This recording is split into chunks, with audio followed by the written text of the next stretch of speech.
Hi! If you live in the tropics or subtropics, do I have the Thanksgiving DIY for you. Today we're going to be making a wreath using real greenery that I was able to find outside while I was going on a walk. So all of this I was able to find as I was outside foraging. Let's talk about some of the things that I'm using. This is a wreath made out of natural material. It's just like branches that are twirled around. I did get a very large wreath, and the reason is because originally when I had been conceiving of this video, I wanted to do a Christmas video, and I thought, you know, tropical leaves can be very, very big. I thought I would start with a Thanksgiving video first, but originally the reason I wanted it so big was that so if I found some extra large leaves that the wreath matched. So you will probably be seeing this wreath in another video in a few weeks. Some of the plants that I have here, this is called a firebush. And a firebush, they're either red or orange, and not only do they have flowers, but they also have berries. This over here is jatropha. And so as you can see, it's super small, and I got them because I think that these little accents are gonna set off the rest of the wreath. This plant here is called a Japanese pittosporum, and as you can see, it just had the yellows and the reds and the browns and the oranges that are perfect for a Thanksgiving wreath. So the other thing I have here is some floral wire. It's just what I bought at my local craft store. And so I'm gonna be using the wreath, these real plants, and the floral wire to create this wreath. So let me show you what I'm gonna do. So you create your bunch. You see that bunch, how pretty? And then you put it on the wreath. And you're gonna secure it with your floral wire. So I have my floral wire here. Okay, so I'm securing the floral wire onto the wreath so that once I do something, it won't move. There we go. Now that's seeming a lot more secure. Now, let's create our next bunch. So, you may realize what we're gonna do, but you wouldn't put your next bunch at the top of it because that would ruin it. You're gonna put your next bunch here and work your way around the wreath, okay? The other thing you can do is cut your bunch down a little. So this one had a lot of leaves covering the berries, but I really like the berries, so I just cut all the leaves off. And not all your bunches have to be the same arrangement. So this one is lighter on the firebush than the last one, but I'm gonna put it right there. Okay? And I'm gonna secure it, and I'm gonna keep going.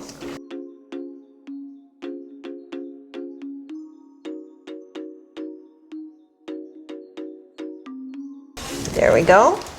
You see how you do it? And you can go editing as you do it, okay? So, let's do a few more. Ooh, look at this one, how pretty. See how beautiful that is?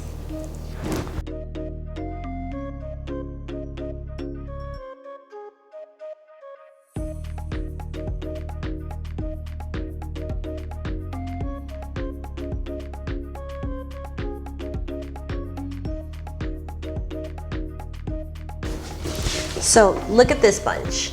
It has way more leaves than I'd appreciate. So I'm just gonna trim the leaves with my trimmers, and that way I create a bunch that's way more in line with what we're going for on the wreath. Ooh, I like that there. Okay, so let's look at this. See? So even though this branch has a lot of good color on it, it also has a lot of leaves that are in the way. So I'm just gonna trim those back. How is that looking now, huh?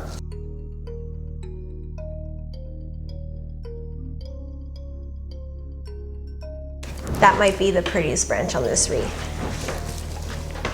I think normally you would probably pick a plant as your base, but then 2 or 3 as accents. I figured the firebush would be the base and the Japanese, these here would be the accent. If I did this again, I might do it the other way around, but I am really enjoying how this is turning out. So let's keep going.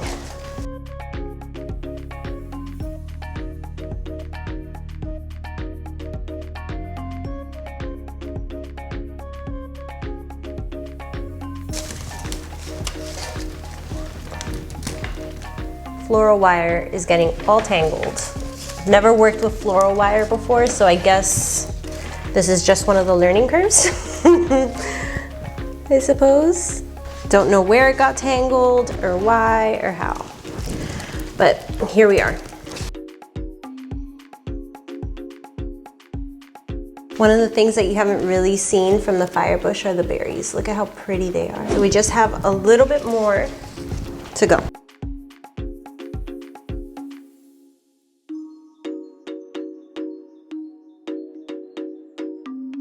So I think one more nice bunch should round that portion out, right? And I think we have just enough materials for that much.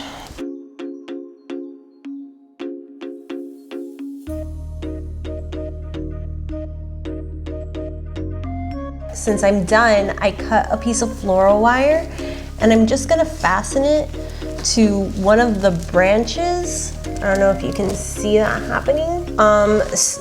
Just to anchor it on something, and then boom.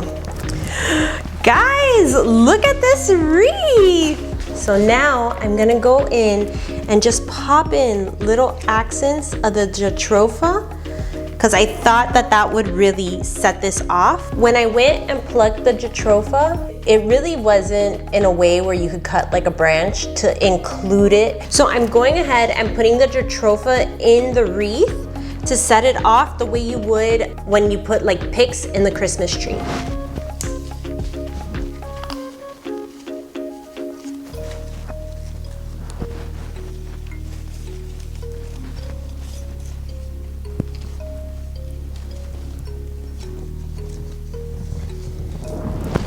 Okay guys, what do you think? Let's clean up and we can go over it. Ta-da!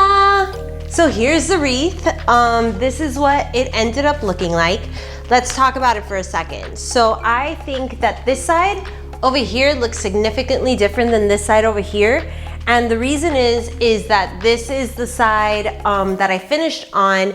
And once I got the hang of it, so I started on this side, and once I got the hang of it, I would look at every single bunch and say, okay, does this look like what I want it to look like? And I would go ahead and I would edit the leaves, meaning I just used my clippers and I would take out the leaves that didn't make them look nice so that it had kind of like this display going on. And I think the jatropha ends up making it look absolutely fantastic.